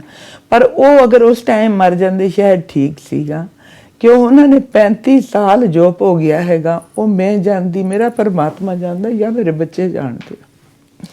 35 ਸਾਲਾਂ ਬਾਅਦ ਹੁਣ 3 ਮਹੀਨੇ ਪਹਿਲੇ ਉਹਨਾਂ ਦੀ ਡੈਥ ਹੋਈ ਆ। 3 ਮਹੀਨੇ ਪਹਿਲੇ 35 ਸਾਲ ਬੈੱਡ ਤੇ ਰਹਿਣਾ ਕਿਸੇ ਇਨਸਾਨ ਦੇ ਵਾਸਤੇ ਬਿਲਕੁਲ ਬੈੱਡ ਰਿਡਨ ਸੀ। ਹਾਂਜੀ, ਇਹ ਕੋਈ ਸੌਖੀ ਗੱਲ ਨਹੀਂ ਹੈਗੀ। ਮੈਂ ਆਪਣੇ ਬੱਚੇ ਵੀ ਪਾਲੇ, ਮੈਂ ਆਪਣੇ ਬੰਦੇ ਨੂੰ ਵੀ ਪਾਲੇ, ਪਰ ਇਹ ਚੀਜ਼ਾਂ ਜਿਹੜੀਆਂ ਹੈਗੀਆਂ ਸਾਡੇ ਨਾਲ, ਜਾਂ ਤੇ ਅਸੀਂ ਕੋਈ ਪਾਪ ਕੀਤੇ ਹੁੰਦੇ, ਕੋਈ ਗੁਨਾਹ ਕੀਤੇ ਹੁੰਦੇ, ਕੋਈ ਕਿਸੇ ਦੇ ਨਾਲ ਅਸੀਂ ਕੋਈ ਝਗੜਾ ਕੀਤਾ ਹੁੰਦਾ, ਇਹ ਸਭ ਕੁਝ ਹੁੰਦਾ, ਸਾਨੂੰ ਸਮਝ ਆਂਦੀ। ਸਾਨੂੰ ਇਹ ਨਹੀਂ ਸਮਝ ਆਈ। ਦੇਖੋ, ਅਗਰ ਹਿੰਦੁਸਤਾਨ ਪਾਕਿਸਤਾਨ ਵਿੱਚ 47 ਵਿੱਚ ਸਾਡੇ ਬਜ਼ੁਰਗ ਦੱਸਦੇ ਸਨ ਵੀ 47 ਦੇ ਵਿੱਚ ਆਹ ਹੁੰਦਾ ਸੀ, ਆਹ ਹੁੰਦਾ ਸੀਗਾ, ਉਦੋਂ ਅਸੀਂ ਇਹ ਚੀਜ਼ਾਂ ਸੁਣਦੇ ਸਾਂ ਵੀ ਸਾਨੂੰ ਇੱਕ ਸਟੋਰੀ ਲੱਗਦੀ ਸੀ। ਜਦੋਂ ਸਾਡੇ ਹੱਡਾਂ ਤੇ ਬੀਤੀਆਂ, ਅਸੀਂ ਆਪਣੀ ਅੱਖੀ ਦੇਖਿਆ, ਉਦੋਂ ਸਾਨੂੰ ਇਹ ਮਹਿਸੂਸ ਹੁੰਦਾ ਸੀ ਕਿ ਇਹ ਤੇ ਪਾਕਿਸਤਾਨ ਤੋਂ ਵੀ ਬਦ ਤੋਂ ਬਦਤਰ ਹਾਲਾਤ ਜਿਹੜੇ ਹੈਗੇ ਸਾਡੇ ਹਿੰਦੁਸਤਾਨ ਦੇ ਵਿੱਚ ਹੋਏ। ਅੰਗਰੇਜ਼ਾਂ ਤੋਂ ਸਾਡਾ ਹਿੰਦੁਸਤਾਨ ਆਜ਼ਾਦ ਹੋਇਆ, ਕਾਂਗਰਸ ਤੋਂ ਇਹ ਆਜ਼ਾਦ ਨਹੀਂ ਹੋਏ, ਇਹ ਉਹਨਾਂ ਦੇ ਗੁਲਾਮ ਰਹਿ ਗਏ। ਕਿਉਂ? ਕਾਂਗਰਸ ਨੇ ਇੰਨਾ ਕੁਛ ਕੀਤਾ। ਕੋਈ ਇਹੋ ਜੀ ਪਾਰਟੀ ਨਹੀਂ ਹੈਗੀ ਵੀ ਜਿਹੜੀ ਬੋਲੇ, ਜਿਹੜੇ ਉਹਨਾਂ ਕਾਤਲਾਂ ਨੂੰ ਸਜ਼ਾਵਾਂ ਦਵਾਵੇ। ਮੋਦੀ ਸਾਹਿਬ ਆਏ, ਉਹਨਾਂ ਨੇ ਵੀ ਆਂਦੇ ਇਹ ਚੀਜ਼ ਕਹਿ ਦਿੱਤੀ, ਮੈਂ ਸਭ ਤੋਂ ਪਹਿਲੇ ਕਾਤਲਾਂ ਨੂੰ ਸਜ਼ਾਵਾਂ ਦਵਾਵਾਂਗਾ। ਥੋੜੀ ਤੇਜ਼ੀ ਦਿਖਾਈ, 1 2 3 ਬੰਦੇ ਅੰਦਰ ਕਰ ਦਿੱਤੇ, ਉਸ ਤੋਂ ਬਾਅਦ ਫਿਰ ਸਾਰਾ ਕੁਝ ਠੰਡੇ ਬਸਤੇ ਵਿੱਚ ਪਾ ਦਿੱਤਾ। ਕਿਉਂ? ਸਾਡਾ ਜ਼ਖਮ, ਸਾਡੇ ਦੁੱਖ ਕਿਸੇ ਨੂੰ ਮਹਿਸੂਸ ਹੀ ਨਹੀਂ ਹੁੰਦੇ। ਅਸੀਂ ਕਿਹਦੇ ਕੋਲ ਜਾ ਕੇ ਆਪਣੇ ਦੁੱਖ ਰੋਈਏ ਕਿ ਅਸੀਂ ਤੇ ਅੰਦਰੋਂ ਅੱਜ ਵੀ ਉਸ ਤਰ੍ਹਾਂ ਹੀ ਦੁਖੀ ਹੈ ਕਿ ਅੱਜ ਵੀ ਅਸੀਂ ਉਂਝ ਹੀ ਰੋਂਦੇ ਹਾਂ। ਇਹਨਾਂ ਦਿਨਾਂ ਦੇ ਵਿੱਚ ਮੇਰਾ ਖਿਆਲ ਆ ਸੈਂਕੜੇ ਪਰਿਵਾਰ ਇਹੋ ਜਿਹੇ ਹੋਣਗੇ ਜਿਨ੍ਹਾਂ ਦੇ ਘਰਾਂ ਵੀ ਰੋਟੀਆਂ ਨਹੀਂ ਪੱਕਦੀਆਂ ਹੋਣਗੀਆਂ, ਜਿਹੜੇ ਬੈਠ ਕੇ ਰੋਂਦੇ ਹੋਣਗੇ ਪਾਠ। ਮੈਂ ਸੁਰਜੀਤ ਸਿੰਘ ਵੱਲ ਆਉਣਾ, ਪਰ ਬਹੁਤ ਸਾਰੇ ਲੋਕ ਜਦੋਂ ਹਰ ਸਾਲ ਅਸੀਂ ਤੁਹਾਨੂੰ ਦਿਖਾਉਂਦੇ ਆ, ਤੁਹਾਡੀ ਕਹਾਣੀ ਲੋਕਾਂ ਅੱਗੇ ਲਿਆਉਂਦੇ ਆ, ਲੋਕ ਕਹਿ ਦਿੰਦੇ ਆ ਕਿ ਸ਼ਾਇਦ ਇਹਨਾਂ ਪਰਿਵਾਰਾਂ ਨੂੰ ਬਹੁਤ ਕੁਝ ਮਿਲ ਗਿਆ। ਅਸੀਂ ਹੋਨ ਚਿੱਲੜ ਵਾਲੇ ਪਰਿਵਾਰਾਂ ਦੀ ਵੀ ਕਹਾਣੀ ਦਿਖਾਈ, ਉਹਨਾਂ ਦਾ ਵੀ ਕਹਿ ਦਿੰਦੇ ਕਿ ਇਹਨਾਂ ਨੂੰ ਤਾਂ ਕਰੋੜਾਂ ਰੁਪਈਆ ਮਿਲ ਗਿਆ। ਹਰ ਸਾਲ ਤੁਸੀਂ ਕਿਉਂ ਇਹ ਕਹਾਣੀਆਂ ਦਿਖਾਉਂਦੇ ਹੋ? ਸੱਚ ਕੀ ਹੈਗਾ? ਦੇਖੋ, ਸਾਨੂੰ, ਅਸੀਂ ਉਸ ਟਾਈਮ ਲੱਖਾਂ ਦੀ ਪ੍ਰਾਪਰਟੀ ਛੱਡ ਕੇ ਆਏ ਆ। ਇਹ ਚੀਜ਼ਾਂ ਪਹਿਲੇ ਵੀ ਕਈ ਵਾਰੀ ਹੋਈਆਂ। ਮੈਂ ਕਈ ਅਫਸਰਾਂ ਨੂੰ ਵੀ ਕਹਿੰਦੀ ਆ ਕਿ ਮੈਂ ਦੂਸਰਿਆਂ ਦੀ ਗੱਲ ਨਹੀਂ ਕਰਦੀ, ਮੇਰੀ ਪ੍ਰਾਪਰਟੀ ਜਾ ਕੇ ਅੱਜ ਵੀ ਉਹਦਾ ਉੱਥੇ ਤੁਸੀਂ ਦੇਖ ਲਓ, ਹਿਸਾਬ ਲਗਾ ਲਓ, ਮੈਨੂੰ ਉਹਦਾ 1% ਹਿੱਸਾ ਦੇ ਦਿਓ, ਮੈਂ ਉਹਦੇ ਵਿੱਚ ਆਪਣੇ 4-5 ਪਰਿਵਾਰ ਹੋਰ ਵਸਾ ਲਾਂਗੀ। ਮੈਂ ਉਹਨਾਂ ਕੋਲ ਸਾਰੀ ਕੀਮਤ ਨਹੀਂ ਮੰਗਦੀ, 1% ਦੇ ਦਿਓ ਮੈਨੂੰ, ਮੈਂ ਆਪਣੇ ਨਾਲ 4 ਪਰਿਵਾਰ ਹੋਰ। ਦੇਖੋ, ਉਸ ਟਾਈਮ ਅਸੀਂ ਲੱਖਪਤੀ ਸੀਗੇ। 1100 ਗਾਈ ਦੇ ਵਿੱਚ ਕੀਰਤੀ ਨਗਰ ਦੇ ਵਿੱਚ ਸਾਡੀ ਫੈਕਟਰੀ ਸੀ, ਫਰਿੱਜਾਂ ਦੇ ਪਾਰਟ ਬਣਦੇ ਸਨ। ਮਾਇਆਪੁਰੀ ਦੇ ਵਿੱਚ ਸਾਡਾ ਗੋਦਾਮ ਸੀਗਾ ਜਿਹੜਾ ਪੂਰਾ ਭਰਿਆ ਹੁੰਦਾ ਸੀਗਾ ਸਾਮਾਨ ਦੇ ਨਾਲ। ਸਾਡੇ ਆਪਣੇ ਪਟੇਲ ਨਗਰ ਸਾਡਾ ਮਕਾਨ ਸੀ, ਮੰਗੋਲਪੁਰੀ ਸਾਡਾ ਮਕਾਨ ਸੀਗਾ। ਤੇ ਅਸੀਂ ਰਾਤੋਂ ਰਾਤ ਕੰਗਾਲ ਹੋ ਗਏ। ਦਿੱਤਾ ਕੀ ਸਾਨੂੰ ਸਰਕਾਰ ਨੇ? 25 ਸਾਲਾਂ ਵਿੱਚ ਸਰਦਾਰ ਮਨਮੋਹਨ ਸਿੰਘ ਨੇ 2 ਲੱਖ ਰੁਪਇਆ ਦਿੱਤਾ।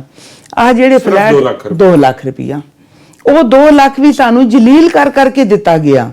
ਕਿਸੇ ਇੱਕ ਦੀ ਮੌਤ ਹੋ ਜਾਂਦੀ ਆ, ਕੋਈ ਐਕਸੀਡੈਂਟ ਹੋ ਜਾਂਦਾ, ਉਹਦੇ ਵਾਸਤੇ 10-10 ਲੱਖ ਰੁਪਇਆ ਉਸੇ ਟਾਈਮ ਤੈਅ ਹੋ ਜਾਂਦਾ। ਇਹਨੂੰ 10 ਲੱਖ ਰੁਪਇਆ ਦਿੱਤਾ ਜਾਵੇ, ਬੱਚੇ ਨੂੰ ਨੌਕਰੀ ਦਿੱਤੀ ਜਾਵੇ, ਸਾਰਾ ਕੋਈ ਨਾਲ ਦੇ ਨਾਲ ਹੀ ਹੋ ਜਾਂਦਾ। ਸਾਨੂੰ 25 ਸਾਲਾਂ ਬਾਅਦ ਉਹ 2 ਲੱਖ ਵੀ ਜਦੋਂ ਦਿੱਤਾ, ਸਾਡੇ ਘਰਾਂ ਵਿੱਚ ਆ ਕੇ, ਮਤਲਬ ਸਾਡੀ ਜੋ ਜਲਾਲਤ ਉਸ ਟਾਈਮ ਹੀ ਹੋਈ ਆ ਉਹ ਸਾਨੂੰ ਪਤਾ ਹੈਗਾ। ਅਸੀਂ ਉਸ ਟਾਈਮ ਹੀ ਰੋਲਾ ਪਾਉਂਦੇ ਰਹੇ ਕਿ ਸਾਨੂੰ ਜਲੀਲ ਕਰਕੇ ਨਾ ਦਿਓ। ਫਿਰ ਉਸ ਤੋਂ ਬਾਅਦ ਤੁਸੀਂ ਇਹ ਦੇਖ ਲਓ ਕਿ 2 ਲੱਖ ਉਹ ਮਿਲਿਆ। ਜਿਹੜੇ ਮਕਾਨਾਂ ਵਿੱਚ ਅਸੀਂ ਬੈਠੇ ਆ, ਅਸੀਂ ਆਪਣੇ ਦਮ ਦੇ ਨਾਲ ਕਬਜ਼ੇ ਕਰ ਲਏ। ਖਾਲੀ ਮਕਾਨ ਪਏ ਸੀ, ਸਾਨੂੰ ਉਸ ਟਾਈਮ ਇਹ ਨਹੀਂ ਸੀ ਪਤਾ ਇਹ LIG ਆ, MIG ਆ ਜਾਂ ਕੀ ਆ। ਅਸੀਂ ਸਿਰ ਲਕਾਉਣ ਦੀ ਕੋਸ਼ਿਸ਼ ਕੀਤੀ ਕਿ ਅਸੀਂ ਮਿਹਨਤ ਕਰਕੇ ਰੋਟੀ ਖਾਣੀ ਹੈ। ਕਿਉਂ?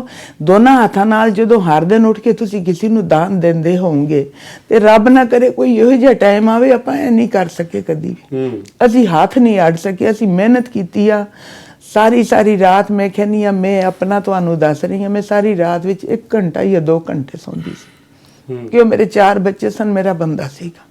ਮੈਂ ਇਹਨਾਂ 5 ਜੀਆਂ ਨੂੰ ਸ਼ਾਮ ਨੂੰ ਰੋਟੀ ਖਵਾਣੀ ਹੁੰਦੀ ਸੀ, ਚਾਹੇ ਮੈਂ ਜਿੰਨੀ ਮਰਜ਼ੀ ਮਿਹਨਤ ਕਰਾਂ। ਅਸੀਂ ਮਿਹਨਤ ਕੀਤੀ ਆ। ਸਾਨੂੰ ਕੋਈ ਇਹ ਤੇ ਦੱਸੇ ਜਿਹੜੇ ਕਹਿੰਦੇ ਵੀ ਇਹਨਾਂ ਨੂੰ ਬਹੁਤ ਕੁਝ ਮਿਲ ਗਿਆ, ਸਾਨੂੰ ਮਿਲਿਆ ਕੀ ਹੈਗਾ? ਉਹ ਮਕਾਨ ਜਿਹੜੇ ਖੰਡਰ ਸਾਨੂੰ ਮਿਲੇ, ਉਹ ਵੀ ਦੇਖੋ ਅਸੀਂ ਲੜਾਈਆਂ ਲੜੀਆਂ, ਕੋਰਟਾਂ ਵਿੱਚ ਗਏ। ਸਰਦਾਰ ਪ੍ਰਕਾਸ਼ ਸਿੰਘ ਬਾਦਲ ਨੇ ਨਰਮ ਦਿਲੀ ਦਿਖਾਈ ਥੋੜੀ, ਸਾਨੂੰ ਉਹ ਮਕਾਨ ਅਲਾਟ ਕਰ ਦਿੱਤੇ। ਹੋਰ ਸਾਨੂੰ ਕੀ ਮਿਲਿਆ ਹੈਗਾ? ਸੁਰਜੀਤ ਸਿੰਘ ਜੀ, ਤੁਹਾਡੀ ਕਹਾਣੀ ਕੀ ਹੈ? ਮੈਂ ਬਾਅਦ ਚ ਇਸ ਸਵਾਲ ਤੇ ਆਉਣਾ, ਪਰ ਜਿੱਥੋਂ ਇਹ ਗੱਲ ਚੱਲ ਰਹੀ ਹੈ ਕਿ ਬੜੇ ਦੋਸ਼ ਲੱਗ ਜਾਂਦੇ ਆ ਬੜੇ ਲੋਕ ਕਹਿ ਦਿੰਦੇ ਕਿ ਪਤਾ ਨਹੀਂ ਕੀ ਲੈ ਕੇ ਬੈਠੇ ਨੇ ਜੀ, ਅਜੇ ਵੀ ਇਹ ਮੰਗ ਰਹੇ ਆ। ਮੈਂ ਚਾਹੁੰਦਾ ਇਹਦੇ ਤੇ ਜ਼ਰੂਰ ਥੋੜਾ ਜਿਹਾ ਤੁਸੀਂ ਚਾਨਣਾ ਪਾਓ ਕਿ ਦਰਅਸਲ ਸੱਚ ਕੀ ਹੈਗਾ। ਮੈਂ ਜਿਹੜੀ ਸੱਚਾਈ ਦੱਸ ਰਿਹਾ ਹਾਂ, ਪੰਜਾਬ ਦੇ ਵਿੱਚ ਤਕਰੀਬਨ 27000 ਪਰਿਵਾਰ ਆਏ ਨੇ 1984 ਦੇ ਕਤਲੇਆਮ ਤੋਂ ਬਾਅਦ ਉਜੜ ਕੇ ਆਏ ਨੇ। 22000 ਪਰਿਵਾਰ ਆਇਆ 1986 ਦੇ ਵਿੱਚ, 85-86 ਚ ਆਇਆ। ਰੈੱਡ ਕਾਰਡ ਬਣੇ ਨੇ ਸਰਕਾਰ ਨੇ ਬਣਾਏ, ਉਸ ਵੇਲੇ ਸਰਕਾਰ ਸੀ ਸੁਰਜੀਤ ਸਿੰਘ ਬਰਨਾਲੇ ਦੀ। ਉਸ ਤੋਂ ਬਾਅਦ ਤਕਰੀਬਨ 5000 ਰੈੱਡ ਕਾਰਡ ਬਣਾਏ ਨੇ ਸਰਕਾਰ ਪ੍ਰਕਾਸ਼ ਸਿੰਘ ਬਾਦਲ ਦੀ ਸਰਕਾਰ ਨੇ, ਬਾਦਲ ਸਾਹਿਬ ਨੇ, ਕੱਲੀ ਬੀਜੇਪੀ ਸਰਕਾਰ ਨੇ ਬਣਾਏ ਕਾਰਡ। ਇਹ ਕਾਰਡ ਬਣੇ ਨੇ 2021 ਚ ਬਣੇ ਨੇ, 2010 ਚ ਬਣੇ ਨੇ। ਇਹ ਜਿਹੜੇ ਲਾਲ ਸ਼ਨਾਖਤੀ ਕਾਰਡ ਬਣੇ ਨੇ, ਇਹ 2001 ਦੇ ਵਿੱਚ ਸਰਕਾਰ ਨੇ ਇੱਕ ਐਡਵਰਟਾਈਜ਼ਮੈਂਟ ਦਿੱਤੀ ਕਿ ਜਿਹੜੇ ਪਰਿਵਾਰ ਬਾਹਰੋਂ ਉਜੜ ਕੇ ਆਏ ਨੇ, ਇੱਕ ਸ਼ਨਾਖਤੀ ਕਾਰਡ ਹੈ, ਇੱਕ ID ਕਾਰਡ ਹੈ, ਇਹ ਉਹਦਾ ਸ਼ਨਾਖਤੀ ਕੇ ਬਾਹਰੋਂ ਉਜੜ ਕੇ ਆ ਗਏ। ਬਿਲਕੁਲ ਉਹ ਰੈੱਡ ਕਾਰਡ ਜਾਰੀ ਕਰਤਾ। ਉਸ ਵਕਤ ਸਰਕਾਰ ਦੀ ਕੋਈ ਸਕੀਮ ਪਾਲਿਸੀ ਨਹੀਂ ਸੀ ਕਿਸੇ ਨੇ 2 ਲੱਖ ਰੁਪਏ ਦੇਣਾ ਜਾਂ 1 ਲੱਖ ਦੇਣਾ ਜਾਂ ਕੋਈ ਫਲੈਟ ਦੇਣਾ, ਕੋਈ ਅਲਾਟਮੈਂਟ ਕਰਨੀ ਹੈ। ਜਿਹੜਾ ਆਇਆ ਉਹਨੂੰ ਰੈੱਡ ਕਾਰਡ ਹੋਣਾ ਚਾਹੀਦਾ। ਜਿਹਨੇ ਅਪਲਾਈ ਕੀਤਾ, ਮੈਂ ਉਜੜ ਕੇ ਆਇਆ, ਮੈਂ ਦਿੱਲੀ ਤੋਂ ਆਇਆ, ਕੋਈ ਕਾਨਪੁਰ ਤੋਂ ਆਇਆ, ਕੋਈ ਬੁਖਾਰਾ ਤੋਂ ਆਇਆ, ਜਿਹੜੇ ਸੂਬੇ ਤੋਂ ਆਇਆ ਉਹਨਾਂ ਨੇ ਰੈੱਡ ਕਾਰਡ ਜਾਰੀ ਕਰਤਾ। ਉਸ ਤੋਂ ਬਾਅਦ ਡਾਕਟਰ ਮਨਮੋਹਨ ਸਿੰਘ ਨੇ 2-2 ਲੱਖ ਦੀ ਗ੍ਰਾਂਟ ਦਾ ਐਲਾਨ ਕੀਤਾ 2006 ਦੇ ਵਿੱਚ। 2006 ਚ ਹਾਂਜੀ, ਇੱਥੇ ਸਰਕਾਰ ਸੀ ਕੈਪਟਨ ਅਮਰਿੰਦਰ ਸਿੰਘ ਦੀ ਸਰਕਾਰ ਸੀ, ਕਾਂਗਰਸੀ ਸਰਕਾਰ ਸੀ। ਉਹਦੇ ਵਿੱਚ ਉਹਨਾਂ ਨੇ ਉੱਚ ਪੱਧਰੀ ਕਮੇਟੀਆਂ ਬਣਾਈਆਂ, ਸੈਂਟਰ ਦੇ ਬਣਾਈਆਂ ਗੌਰਮੈਂਟ ਭਾਰਤ ਸਰਕਾਰ ਨੇ। ਇੱਕ ਜ਼ਿਲ੍ਹੇ ਲੈਵਲ ਦੀ ਕਮੇਟੀ ਬਣਾਈ ਇਹਨਾਂ ਨੇ, ਇੱਕ ਸਟੇਟ ਲੈਵਲ ਦੀ ਕਮੇਟੀ ਬਣਾਈ, ਇੱਕ ਇਹਨਾਂ ਨੇ SDM ਲੈਵਲ ਦੀ ਕਮੇਟੀ ਬਣਾਈ। ਉਹਦੀ ਕਲਾਸ 1 ਅਫਸਰ ਲਗਾ ਕੇ ਇਹਨਾਂ ਸਾਰੇ ਜਿਹੜੇ ਪਰਿਵਾਰ ਉਜੜ ਕੇ ਆਏ ਸਨ, ਜਿਹਨਾਂ ਦੇ ਰੈੱਡ ਕਾਰਡ ਜਾਰੀ ਹੋਏ ਸਨ, ਉਹਨਾਂ ਕੱਲੇ ਦੀ ਪੜਤਾਲ ਕਰਾਈ ਗਈ। ਪਹਿਲਾਂ SDM ਨੇ ਪੜਤਾਲ ਕੀਤੀ, ਫਿਰ ਕ੍ਰੋਸ ਇਨਕੁਆਇਰੀ ਕੀਤੀ, ਕਲਾਸ 1 ਅਫਸਰਾਂ ਨੇ ਕੀਤੀ। SDM ਗਏ, ਤਹਿਸੀਲਦਾਰ ਗਏ, ਹੋਰ ਵੱਖ-ਵੱਖ ਮਹਿਕਮਿਆਂ ਦੇ ਕਲਾਸ 1 ਅਫਸਰਾਂ ਨੇ ਪੜਤਾਲ ਕਰਨ ਤੋਂ ਬਾਅਦ SDM ਨੇ ਕੱਲੇ ਨੂੰ ਬੁਲਾ ਕੇ ਚੈੱਕ ਦਿੱਤਾ। ਇੱਥੇ ਐਲੀਗੇਸ਼ਨ ਲੱਗਦੇ ਨੇ, ਐਲੀਗੇਸ਼ਨ ਲਾਉਣ ਵਾਲੇ ਸਿਰਫ 2 ਬੰਦੇ ਨੇ, ਮੈਂ ਨਾਂ ਨਹੀਂ ਲੈਣਾ ਉਹਨਾਂ ਦਾ। ਇੱਕ ਕਾਂਗਰਸ ਦੇ ਏਜੰਟ ਨੇ, ਜਗਦੀਸ਼ ਚੰਦਰ ਦੇ ਏਜੰਟ ਨੇ, ਇੱਕ ਕਲੰਕ ਨੇ ਸਿੱਖਾਂ ਦੇ ਨਾਂ ਤੇ, ਲੁਧਿਆਣੇ ਦੇ ਨੇ, ਲੁਧਿਆਣੇ ਦੇ ਬੰਦੇ ਨੇ। ਮੈਂ ਨਾਂ ਪਹਿਲਾਂ ਲਾਇਆ ਬੈਠਾ, ਪਹਿਲਾਂ ਵੀ ਅਸੀਂ ਮੁਜ਼ਾਹਰਾ ਵੀ ਕੀਤਾ ਸੀ ਮੰਤਰੀ ਦੇ ਖਿਲਾਫ। ਆ ਮਹੀਨਾ ਹੀ ਹੋਇਆ ਹੀ ਹੈ। ਇੱਥੇ ਅੱਗ ਲਾਉਣ ਵਾਲੇ ਬੰਦੇ ਨੇ, ਇਹਨਾਂ ਨੂੰ ਸਾੜੇ ਕਿ ਸੁਰਜੀਤ ਸਿੰਘ ਤੇ ਗੁਰਦੀਪ ਕੌਰ, ਜਿਨ੍ਹਾਂ ਨੇ ਐਡਾ ਵੱਡਾ ਕਤਲੇਆਮ ਕਰਵਾਇਆ, ਰਾਜੀਵ ਗਾਂਧੀ ਦੇ ਪਰਿਵਾਰ ਤੇ ਐਲੀਗੇਸ਼ਨ ਲੱਗਦੇ ਨੇ, ਜਗਦੀਸ਼ ਚੰਦਰ ਦੇ ਖਿਲਾਫ ਇਹ ਗੱਲ ਕਰਦੇ ਨੇ, ਇਹ ਸੱਜਣ ਕੁਮਾਰ ਦੇ ਖਿਲਾਫ ਗੱਲ ਕਰਦੇ ਨੇ। ਇਹ 36 ਸਾਲ ਤੋਂ ਚੁੱਪ ਕਿਉਂ ਨਹੀਂ ਕਰਦੇ? ਸਾਨੂੰ ਫਸਾਣਾ ਚਾਹੁੰਦੇ ਸਨ, ਕਿਸੇ ਨਾ ਕਿਸੇ ਜਗ੍ਹਾ ਦੇ ਕੇਸ ਵਿੱਚ ਫਸਾਣਾ ਸਨ। ਤਾਂ ਉਹ ਜਿਹੜਾ ਚੈੱਕ ਮਿਲਿਆ ਤੁਹਾਨੂੰ, ਉਹ ਕਿੰਨੇ ਦਾ ਮਿਲਿਆ ਸੀ? 2 ਲੱਖ ਦਾ ਮਿਲਿਆ ਜੀ। 2 ਲੱਖ ਹਾਂ, 2 ਲੱਖ ਦਾ। ਉਸ ਤੋਂ ਇਲਾਵਾ ਕਦੇ ਕੋਈ ਉਸ ਤੋਂ ਇਲਾਵਾ ਮੈਂ ਜਿਹੜਾ ਕਹਿ ਦਿੱਤਾ ਜਾਂਦਾ ਵੀ ਕਰੋੜਾਂ ਰੁਪਇਆ ਮਿਲ ਗਿਆ? ਮੈਂ ਦੱਸਣਾ, ਕਰੋੜਾਂ ਨਹੀਂ, ਸਿਰਫ 2-2 ਲੱਖ ਮਿਲਿਆ। ਕੁਝ ਮਕਾਨ ਖਾਲੀ ਪਏ ਹੋਏ ਸਨ CRP ਕਲੋਨੀ ਦੇ ਵਿੱਚ, ਫੇਸ 1 ਦੁਗਰੀ ਪਏ ਸਨ LIGM ਜੀ। ਜਿਹੜੇ ਦੁਗਰੀ ਫੇਸ 1 ਦੇ ਵਿੱਚ ਮਕਾਨ ਸਨ, ਅਸੀਂ 1985 ਵਿੱਚ ਖਾਲੀ ਪਏ ਸਨ, ਉੱਥੇ ਅਸੀਂ ਕਬਜ਼ੇ ਮਤਲਬ ਵੜ ਗਏ। ਕਬਜ਼ੇ ਕਿਉਂ ਕੀਤੇ? ਅਲਾਟ ਹੋਏ ਜਾਂ ਫਿਰ ਤੁਸੀਂ ਆਪ ਬਾਅਦ ਅਲਾਟਮੈਂਟ ਬਾਅਦ ਕਰੀ? ਉਹ ਅਲਾਟਮੈਂਟ ਕੀਤੀ ਹੈ ਸਰਦਾਰ ਪ੍ਰਕਾਸ਼ ਸਿੰਘ ਬਾਦਲ ਦੀ ਸਰਕਾਰ ਨੇ। ਠੀਕ ਹੈ। ਇਹ ਜਿਹੜੀ ਸਰਕਾਰ ਅਕਾਲੀ BJP ਸਰਕਾਰ ਹੈ, ਬਾਦਲ ਸਾਹਿਬ ਨੇ ਕਿਤੇ ਅਲਾਟਮੈਂਟ ਕੀਤੀ। ਅਸੀਂ ਕਬਜ਼ੇ ਕਰਦੇ, ਕਬਜ਼ੇ ਉਹਦੀ ਮਜਬੂਰੀ ਸੀ। ਜਿਹੜੇ ਪਰਿਵਾਰ ਉਜੜ ਕੇ ਆ ਗਏ, ਕੋਈ ਰੇੜੀ ਲੈਂਦਾ, ਕੋਈ ਫੜੀ ਲੈਂਦਾ, ਕੋਈ ਛੋਟੇ-ਮੋਟੇ ਕਾਰੋਬਾਰ ਕਰਦਾ, ਕਿ ਨੌਕਰੀਆਂ ਕਰਦੇ ਨੇ। ਔਰ ਉਦੋਂ ਉੱਥੇ ਕੀ ਕਰਦੇ ਸੀ ਦਿੱਲੀ ਜਿੱਥੋਂ ਆਏ ਉਹ ਲੋਕ? ਉਹ ਆਪਣੇ ਕਾਰੋਬਾਰ ਛੱਡ ਸਨ। ਜਦੋਂ ਪਰਿਵਾਰਾਂ ਦੇ ਦਿੱਲੀ ਵਿੱਚ ਹਜ਼ਾਰਾਂ ਕਰੋੜ ਦਾ ਨੁਕਸਾਨ ਹੋਇਆ ਸਰਦਾਰ ਸਾਹਿਬ, ਉਹ ਬੰਦੇ ਤਬਾਹ ਹੋਏ, ਉਹ ਖਤਮ ਹੋਏ।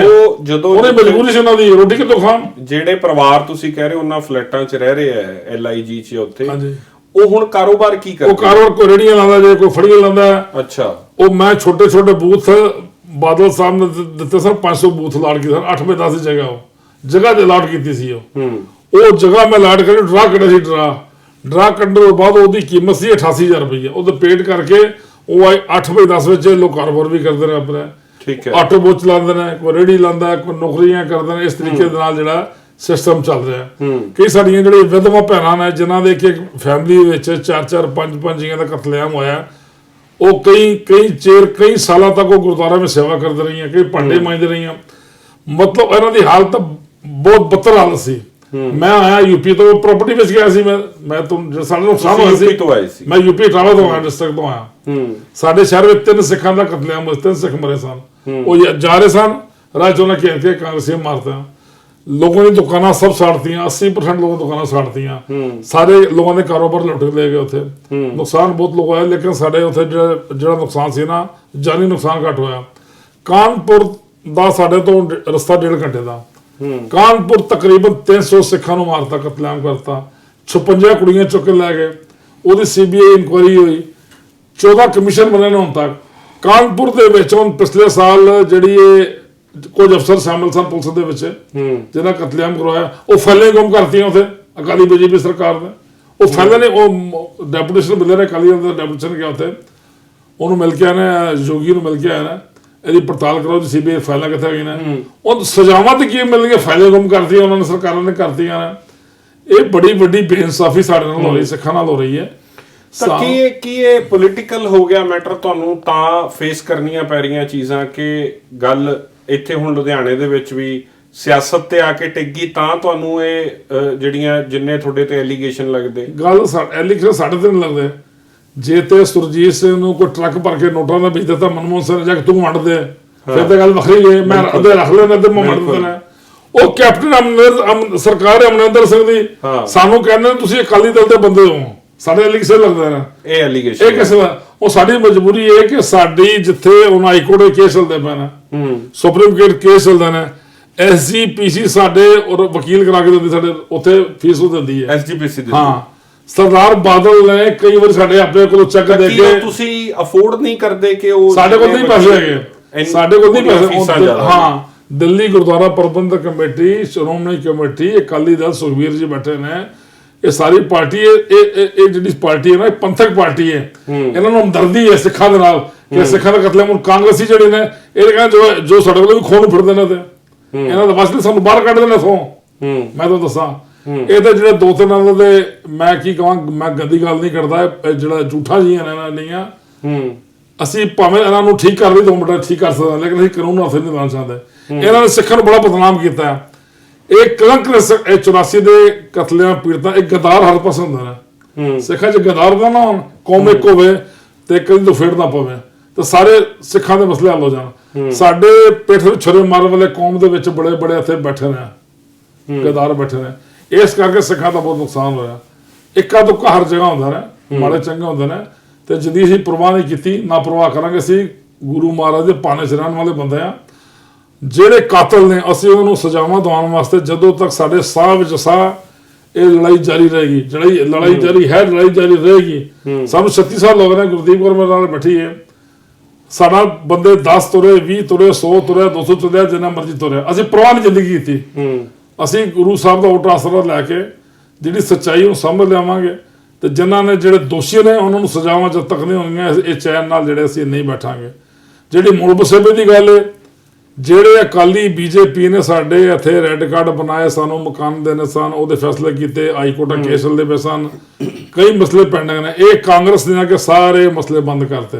ਇਹ ਕੈਪਟਨ ਅਮਰਿੰਦਰ ਸਿੰਘ CM ਪੰਜਾਬ ਦਾ, ਇਹ ਸਿੱਖ ਮੁੱਖ ਮੰਤਰੀ ਹੈ। ਇਹ ਸਿੱਖ ਮੁੱਖ ਮੰਤਰੀ ਨੂੰ ਚਾਹੀਦਾ, ਤੇਰੇ ਕੋਲ ਮੈਜੋਰਟੀ ਹੈ, 3-3 ਬਹੁਮਤ ਅਸੀਂ ਮੰਗ ਕੀਤੀ ਇਹਨਾਂ ਤੋਂ। ਜਿਹੜਾ ਕਤਲੇਆਮ ਹੋਇਆ ਹਿੰਦੁਸਤਾਨ ਦੇ ਵਿੱਚ, ਤੁਸੀਂ ਮਤਲਬ ਲੈ ਕੇ ਆਓ। ਤੁਸੀਂ ਮੌਨ ਰੱਖੋ 2 ਮਿੰਟ ਦਾ, ਪੰਜਾਬ ਵਿਧਾਨ ਸਭਾ ਦੇ ਵਿੱਚ ਉਹਨਾਂ ਜਿਹੜੇ ਸਾਡੇ ਸ਼ਹੀਦ ਹੋਏ ਨੇ, 10,000 ਸਿੱਖਾਂ ਦਾ ਕਤਲੇਆਮ ਹੋਇਆ, ਉਹਨੂੰ ਸ਼ਰਧਾਂਜਲੀ ਦਿਓ। ਉੱਥੇ ਮਤਾ ਪਾਸ ਕਰੋ। ਪੰਜਾਬ ਵਿਧਾਨ ਸਭਾ ਮਤਾ ਪਾਸ ਹੋਣਾ ਚਾਹੀਦਾ। ਇਹ ਨਖੇਦੀ ਕਰੇ ਕੈਪਟਨ ਕੇ ਜੋ ਉਸ ਵੇਲੇ ਕੀਤਾ, ਭਾਵੇਂ ਕੋਈ ਕਾਂਗਰਸੀ ਸਨ, ਕਾਂਗਰਸ ਦੇ ਆਗੂ ਸਨ। ਜੇ अगर राजीव गांधी ने नारा दिता है खून का बदला खून, जब कोई बड़ा पेड़ गिरता है धरती हिलती है, ਉਹਦੀ ਨਖੇਦੀ ਕਰਨੀ ਚਾਹੀਦੀ ਸਾਰੇ ਪੰਜਾਬੀਆਂ ਨੂੰ, ਇੱਕ ਸੁਰ ਚੁੱਕ ਕਰਨੀ ਚਾਹੀਦੀ ਹੈ, ਸਾਰੇ ਪਾਰਟੀ ਨੂੰ ਕਰਨੀ ਚਾਹੀਦੀ ਹੈ। ਮੇਰੀ ਕੈਪਟਨ ਸਾਹਿਬ ਨੂੰ ਅਪੀਲ ਹੈ, ਇਹ ਮੈਂ ਸਮਝਦਾ ਕੈਪਟਨ ਅਮਰਿੰਦਰ ਸਿੰਘ ਦਲੇਰ ਮੁੱਖ ਮੰਤਰੀ ਹੈ, ਇਹਨੇ ਕਈ ਫੈਸਲੇ ਦਲੇਰੀ ਨਾਲ ਲੈਂਦਾ ਹੈ, ਇਹਨੂੰ ਸਾਡੇ ਮਸਲੇ ਤੇ ਵੀ ਗੱਲ ਕਰਨੀ ਚਾਹੀਦੀ ਹੈ। ਇਹਨੂੰ ਨਹੀਂ ਡਰਨਾ ਚਾਹੀਦਾ ਸੋਨੀਆ ਗਾਂਧੀ ਤੋਂ। ਜਦੋਂ ਦਰਬਾਰ ਸਾਹਿਬ ਅਟੈਕ ਹੋਇਆ, ਕੈਪਟਨ ਅਮਰਿੰਦਰ ਸਿੰਘ ਨੇ ਅਸਤੀਫਾ ਦਿੱਤਾ, ਬਿਲਕੁਲ ਦਿੱਤਾ।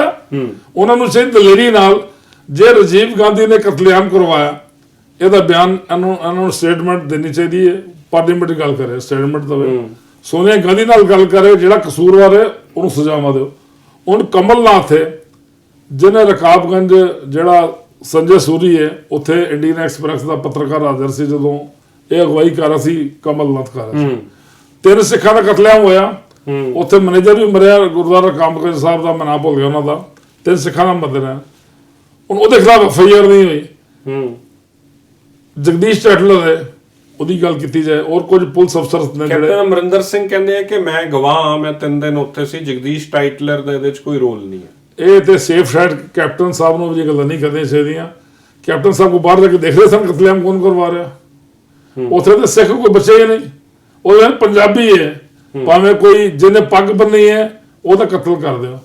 ਜੇ ਟ੍ਰੇਨਾਂ ਵਿੱਚ ਆ ਰਹੇ ਨੇ ਫੜ ਥੱਲੇ ਲਾ ਕੇ ਉਹਨਾਂ ਨੂੰ ਮਾਰ ਦਿੱਤਾ, ਟਰੱਕਾਂ ਵਿੱਚ ਆ ਰਹੇ ਨੇ ਉਹਨਾਂ ਨੂੰ ਮਾਰ ਦਿੱਤਾ, ਕੱਢ ਗੱਡੀ ਨੂੰ ਅੱਗਾਂ ਲਾਤੀਆਂ। ਜੇ ਕੋਈ ਟੈਕਸੀ ਚਲਾ ਰਿਹਾ ਟੈਕਸੀ ਵਾਲੇ ਨੂੰ ਮਾਰਤਾ। ਕੋਈ ਬੱਚੇ ਤੇ ਕੈਪਟਨ ਸਾਹਿਬ ਠੀਕ ਹੈ, ਉਹ ਮੁੱਖ ਮੰਤਰੀ ਨੇ, ਕਾਂਗਰਸ ਪਾਰਟੀ ਦੇ ਨੇ, ਚੰਗੀ ਗੱਲ ਹੈ, ਚਲੋ ਉਹਨਾਂ ਦੀ ਪਾਰਟੀ ਆਪਣੀ ਹੈ, ਲੇਕਿਨ ਸੱਚਾਈ ਸਮਝ ਲੈਣੀ ਚਾਹੀਦੀ, ਸੱਚ ਗੱਲ ਕਰਨੀ ਚਾਹੀਦੀ ਹੈ। ਕੈਪਟਨ ਸਾਹਿਬ ਨੂੰ ਵੀ ਗੱਲਾਂ ਨਹੀਂ ਕਰਨੀਆਂ ਚਾਹੀਦੀਆਂ, ਕੈਪਟਨ ਸਾਹਿਬ ਸਹੀ ਗੱਲ ਕਰਨੀ ਚਾਹੀਦੀ ਹੈ ਤੇ ਸਿੱਖਾਂ ਨੂੰ ਇਨਸਾਫ ਦੇਣਾ ਚਾਹੀਦਾ। 36 ਸਾਲ ਹੋ ਗਏ ਨੇ, ਬਹੁਤ ਟਾਈਮ ਹੋ ਗਿਆ, ਤੇ ਮੋਦੀ ਸਾਹਿਬ ਨੇ ਜਿਹੜਾ ਵਾਅਦਾ ਕੀਤਾ ਉਹਨਾਂ ਵੀ ਵਾਅਦਾ ਆਪਣਾ ਪੂਰਾ ਨਹੀਂ ਕੀਤਾ। ਹੁਣ ਦੂਜੀ ਵਾਰੀ ਸਰਕਾਰ ਬਣੀ ਮੋਦੀ ਸਾਹਿਬ, ਤਾਂ ਲਗਾਤਾਰ ਭਾਜਪਾ ਕਹਿੰਦੀ ਹੈ ਕਿ ਅਸੀਂ ਜੇ ਸੱਜਣ ਕੁਮਾਰ ਅੰਦਰ ਹੈ ਤਾਂ ਉਹ ਤਾਂ ਹੈ ਕਿਉਂਕਿ ਬੀਜੇਪੀ ਦੀ ਸਰਕਾਰ ਹੈ। ਉਹ ਨਹੀਂ ਜੀ, ਨਹੀਂ, ਸਾਡੇ ਗਵਾਹ ਸਾਰੇ ਭੁਗਤੇ ਨੇ। ਜਗਦੀਸ਼ ਕੌਰ ਨੇ ਗਵਾਹੀ ਦਿੱਤੀਆਂ ਨੇ, ਨਿਰਪ੍ਰੀਤ ਕੌਰ ਨੇ ਗਵਾਹੀ ਦਿੱਤੀਆਂ ਨੇ, ਔਰ ਸੱਜਣ ਉਹ ਸਾਡੇ ਗਵਾਹ ਭੁਗਤੇ ਨੇ, ਤੇ ਉਹ ਦਿੱਲੀ ਕਮੇਟੀ ਵੀ ਸਾਰੀ ਪੈਰਵੀ ਕਰ ਰਹੀ ਹੈ। ਆਪਾਂ ਸਾਚੀ ਹੈਗਾ, ਮੈਂ ਝੂਠਾ ਬੱਕਾ ਨੂੰ ਕਰ ਰਹੀ ਹੈ। ਉਹ ਤੇ ਕੋਰਟ ਨੇ ਫੈਸਲਾ ਕੀਤਾ ਜਿਹਨਾਂ ਦੇ ਵਾਸਲੇ ਤੇ ਇੱਕ ਨੂੰ ਸਜ਼ਾ ਵੀ ਨਾ ਹੋਵੇ, ਗੱਲ ਹੀ ਕਰਨ ਦੇਣਾ।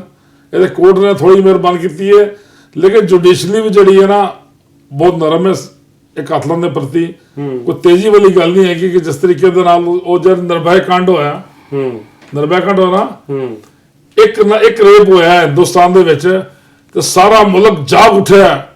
ਜਿਹੜਾ ਇੰਟਰਨੈਸ਼ਨਲ ਮੀਡੀਆ ਕਿੰਨਾ ਹਾਹਾਕਾਰ ਮਚੀ ਹੋਈ ਹੈ। ਹਾਥਰਸ ਦੇ ਵਿੱਚ ਇੱਕ ਰੇਪ ਹੋਇਆ, ਹਾਹਾਕਾਰ ਮਚ ਗਈ ਦਿੱਲੀ ਦੇ ਵਿੱਚ, ਸਾਰੇ ਮੀਡੀਆ ਵਿੱਚ ਚੈਨਲ ਚੱਲ ਪਏ।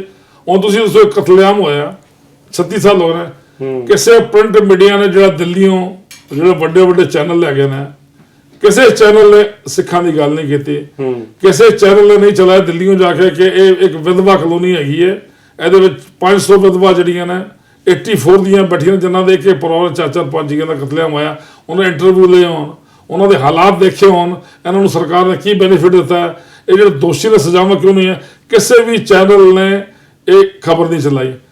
ਸਾਡੇ ਨਾਲ ਹਿੰਦੁਸਤਾਨ ਦੇ ਵਿੱਚ ਸਾਡੇ ਨਾਲ ਬਹੁਤ ਵੱਡਾ ਵਿਤਕਰਾ ਹੋ ਰਿਹਾ, ਸਾਨੂੰ 2 ਨੰਬਰ ਸ਼ਹਿਰੀ ਸਮਝਿਆ ਜਾਂਦਾ। ਤੁਸੀਂ ਕਿਸਾਨਾਂ ਨਾਲ ਦੇਖ ਲਓ ਮੋਦੀ ਕੀ ਕਰ ਰਿਹਾ, ਇਹਨਾਂ ਦਾ ਕੀ ਕਸੂਰ ਹੈ? ਰੋਟੀਆਂ ਨਹੀਂ ਖੋਈ ਜਾ ਰਹੀ ਹੈ, ਸਾਡਾ ਹਰ ਪਾਸੇ ਵਿਤਕਰਾ ਹੀ ਵਿਤਕਰਾ ਹੋ ਰਿਹਾ ਹੈ, ਵਿਤਕਰਾ ਸਿੱਖਾਂ ਨਾਲ ਪੰਜਾਬੀ ਨਾਲ ਹੋ ਰਿਹਾ ਤਾਂ ਹਮੇਸ਼ਾ ਹੋਇਆ। ਪਹਿਲਾਂ ਆਪਣਾ ਕਿੰਨਾ ਨੁਕਸਾਨ ਪੰਜਾਬ ਦਾ ਹੋਇਆ। ਤੁਸੀਂ 80 ਤੋਂ ਦੇਖ ਲਓ ਤੇ ਮੋਰਚੇ ਲੱਗੇ ਨੇ, ਇਹ ਸਾਰੇ ਕੋਈ ਕਾਂਗਰਸ ਕਰਾਉਂਦੀ ਰਹੀ ਪਹਿਲਾਂ, ਉਹਨੇ BJP ਲੱਗ ਪਈ ਹੈ। ਸਾਡੇ ਵਾਸਤੇ ਕੋਈ ਘੱਟ ਨਹੀਂ ਹੈ, ਇੱਕੋ ਜਿਹੀਆਂ ਪਾਰਟੀਆਂ ਦੋਵੇਂ, ਮੈਂ ਤਾਂ ਸਮਝਣਾ ਕੋਈ ਹਮਦਰਦੀ ਨਹੀਂ ਆ। ਮਹੀਨਾ ਹੋ ਗਿਆ, 1.5 ਮਹੀਨਾ ਹੋ ਗਿਆ ਪੰਜਾਬ ਬੰਦ ਪਿਆ ਹੈ, ਕਿਸਾਨ ਰੁਲਦੇ ਅੰਨਦਾਤਾ ਜਿਹੜਾ ਤੁਹਾਨੂੰ ਸਾਰੇ ਦੇਸ਼ ਨੂੰ ਰੋਟੀ ਦਿੰਦਾ, ਇਹ ਉਹਨਾਂ ਦੇ ਸੱਕੇ ਨਹੀਂ, ਇਹ ਸੱਕੇ ਕਹਿੰਦੇ ਨੇ, ਕਿਸੇ ਸੱਕੇ ਨਹੀਂ ਹੈਗੇ। ਇਹ ਪੰਜਾਬ ਨੂੰ ਬਰਬਾਦ ਕਰੇਗੀ BJP ਵੀ। ਇਹ ਤੇ ਬਹੁਤ ਮਾੜੇ ਨੇ, ਵੀ ਘੱਟ ਨਹੀਂ ਕਿਸੇ ਤੋਂ, ਨਾ ਕਾਂਗਰਸ ਘੱਟ ਦੇ ਘੱਟ ਨੇ। ਮੈਂ ਆਖਰ ਦੇ ਵਿੱਚ ਮੈਂ ਤੁਹਾਡੇ ਵੱਲ ਦੁਬਾਰਾ ਆਉਣਾ ਚਾਹੁੰਦਾ। ਬਹੁਤ ਔਖਾ ਹੁੰਦਾ ਜਦੋਂ ਤੁਸੀਂ ਜਿਵੇਂ ਦੱਸਿਆ ਕਿ ਪਰਿਵਾਰ ਨੂੰ ਇਸ ਤਰ੍ਹਾਂ ਬੱਚਿਆਂ ਨੂੰ ਪਾਲਿਆ, ਤੁਹਾਡੇ ਹਸਬੈਂਡ ਬੈੱਡ ਰਿਡਨ ਰਹੇ ਹੈ, ਫਿਰ ਤੁਸੀਂ ਰੁਜ਼ਗਾਰ ਆਪਣਾ ਕਿਵੇਂ ਚਲਾਇਆ, ਉਸ ਬਾਰੇ ਥੋੜਾ ਸਾਨੂੰ ਦੱਸੋ ਕਿ ਤੁਹਾਡਾ ਘਰ ਕਿਸ ਤਰ੍ਹਾਂ ਚੱਲਦਾ ਰਿਹਾ। ਦੇਖੋ, ਮੈਂ ਪਹਿਲੇ ਜਦੋਂ ਪੰਜਾਬ ਵਿੱਚ ਆਈ ਸੀ, ਮੈਂ ਮੁਹਾਲੀ ਆਈ ਸੀਗੀ। ਮੁਹਾਲੀ ਦੇ ਵਿੱਚ ਆ ਕੇ ਕਈ ਸੰਸਥਾਵਾਂ ਹੈਗੀਆਂ ਨੇ ਜਿਨ੍ਹਾਂ ਉਸ ਟਾਈਮ ਲੋਕਾਂ ਦੀ ਬੜੀ ਮਦਦ ਕੀਤੀ ਆ। ਪ੍ਰਾਈਵੇਟ ਗੁਰਦੁਆਰੇ ਹੈਗੇ ਆ, ਉਹਨਾਂ ਦੇ ਪ੍ਰਧਾਨ ਜਾਂ ਕੁਝ ਵੀ। ਜਦੋਂ ਉਹ ਮੇਰੇ ਕੋਲ ਵੀ ਆਏ ਤੇ ਮੈਂ ਉਹਨਾਂ ਨੂੰ ਹੱਥ ਜੋੜ ਕੇ ਇੱਕੋ ਹੀ ਗੱਲ ਕਹੀ ਕਿ ਮੈਨੂੰ ਕਿਸੇ ਤੋਂ ਮਦਦ ਨਹੀਂ ਚਾਹੀਦੀ ਹੈਗੀ, ਭਈ ਮੇਰੀ ਮਦਦ ਇਹ ਹੈਗੀ ਆ, ਮੈਨੂੰ ਇੱਕ ਰੇਹੜੀ ਲੈ ਦਿਓ, ਭਈ ਮੈਂ ਮਾੜਾ ਮੋਟਾ ਸਬਜ਼ੀ ਦਾ ਜਿਹੜਾ ਕੰਮ ਹੈਗਾ ਉਹ ਕਰ ਲਾਂਗੀ। ਉਸ ਤੋਂ ਬਾਅਦ ਮੈਂ ਕਛਹਿਰੇ ਸੀਂਦੀ ਰਹੀ, ਮੈਂ ਥੈਲੀਆਂ ਸੀਂਦੀ ਰਹੀ। ਮਤਲਬ ਮੈਂ ਹਾਲਾਤ ਇਹੋ ਜਿਹੇ ਦੇਖੇ ਕਿ ਮੈਂ ਦਿਨੇ ਖਾਂਦੀ ਸਾਂ, ਬੱਚਿਆਂ ਨੂੰ ਖਵਾਉਂਦੀ ਸਾਂ, ਰਾਤ ਵੀ ਮੈਂ ਉਹਨਾਂ ਨੂੰ ਖਵਾ ਕੇ ਜੇ ਬਚਦੀ ਸੀ ਮੈਂ ਖਾ ਲੈਂਦੀ ਸਾਂ, ਨਹੀਂ ਤੇ ਕੋਈ ਗੱਲ ਨਹੀਂ, ਪਰਮਾਤਮਾ ਦਾ ਨਾਮ ਲੈ ਕੇ ਸੋ ਜਾਈਦਾ ਸੀਗਾ। ਮੈਂ ਬਹੁਤ ਮਿਹਨਤ ਕੀਤੀ ਆ। ਫਿਰ ਜਦੋਂ ਮੈਂ ਲੁਧਿਆਣੇ ਦੇ ਵਿੱਚ ਆ ਗਈ, ਲੁਧਿਆਣੇ ਇੱਥੇ ਆ ਕੇ ਮੈਂ ਹੋਜਰੀ ਵਿੱਚ ਕੰਮ ਕਰਨ ਲੱਗ ਗਈ। ਫਿਰ ਮੈਂ ਆਪਣੇ ਮਸ਼ੀਨ ਲਗਾ ਲਈ, ਇੱਕ ਲਗਾਈ, ਉਹ ਵੀ ਮੈਨੂੰ ਕਿਸੇ ਨੇ ਮਦਦ ਕੀਤੀ, ਮੈਨੂੰ ਮਸ਼ੀਨ ਮਿਲ ਗਈ। ਪੈਸਾ ਮੈਂ ਉੱਥੇ ਵੀ 500 ਰੁਪਇਆ ਹਜ਼ਾਰ ਲੈ ਕੇ ਕੰਮ ਸ਼ੁਰੂ ਕੀਤਾ, ਦੇ ਕੇ ਆਈ ਸੀ 1-1 ਰੁਪਇਆ, ਇੱਥੇ ਵੀ ਕੀਤਾ ਤੇ ਸਭ ਦਾ ਹਜ਼ਾਰ ਵਾਪਸ ਚੁਕਾਇਆ। ਪਰ ਮੈਂ ਮਿਹਨਤ ਕੀਤੀ, ਮੈਂ ਇੱਥੇ ਹੋਜਰੀ ਦਾ ਕੰਮ ਫਿਰ ਮੇਰੀ ਕਰਦੇ ਕਰਦੇ 1 ਮਸ਼ੀਨ 2-3-4 ਮਸ਼ੀਨਾਂ ਹੋ ਗਈਆਂ। ਚਲੋ ਮੈਂ ਫਿਰ ਬੱਚੇ ਵੀ ਪੜ੍ਹਾਏ, ਸਾਰਾ ਕੁਝ ਕੀਤਾ। ਮੈਂ ਮਿਹਨਤ ਕੀਤੀ, ਰੱਜ ਕੇ ਕੀਤੀ, ਨਾਲ ਇਧਰ ਆਪਾਂ ਲੋਕਾਂ ਦੀ ਵੀ ਸੇਵਾ ਵਾਸਤੇ ਨਾਲ ਲੱਗ ਗਏ। ਕਿਉਂ ਜਦੋਂ ਮੈਂ ਲੋਕਾਂ ਦੀ ਸੇਵਾ ਕਰਦੀ ਸਾਂ, ਇਹਦੇ ਵਿੱਚ ਜਿੰਨਾ ਸਕੂਨ ਮੈਨੂੰ ਆਂਦਾ ਸੀ ਉਹ ਮੈਨੂੰ ਆਪਣੇ ਬੱਚਿਆਂ ਦਾ ਪੇਟ ਭਰ ਕੇ ਨਹੀਂ ਸੀ ਆਉਂਦਾ। ਤੁਹਾਡੇ ਜਿਸ ਕਲੋਨੀ 'ਚ ਹੁਣ ਤੁਸੀਂ ਰਹਿੰਦੇ ਹੋ ਉੱਥੇ ਹੋਰ ਵਿਡੋਜ਼ ਵੀ ਹੈਗੀਆਂ ਔਰ ਹੋਰ ਵੀ ਪਰਿਵਾਰ ਹੈ? ਹਾਂਜੀ ਹਾਂਜੀ, ਬਹੁਤ ਹੈਗੇ ਜੀ। ਉਹਨਾਂ ਦੇ ਹਾਲਾਤ ਇਹੋ ਜਿਹੇ ਹੈਗੇ ਨੇ। ਦੇਖੋ ਉਹਨਾਂ ਲੋਕਾਂ ਦੇ ਵਿੱਚ ਕਈ ਪਰਿਵਾਰ ਇਹੋ ਜਿਹੇ ਨੇ, ਅਗਰ ਕਿਸੇ ਦੀ ਡੈਥ ਹੋ ਗਈ ਹੈ ਉਹ ਪਾਠ ਦਾ ਭੋਗ ਨਹੀਂ ਪਾ ਸਕਦੇ। ਉਹ ਵੀ ਚਲੋ ਅਸੀਂ ਲੋਕ ਮਿਲ ਕੇ ਪ੍ਰਮਾਤਮਾ ਸਾਡੇ ਤੋਂ ਕਰਵਾਉਂਦਾ, ਅਸੀਂ ਕਰਦੇ ਹਾਂ।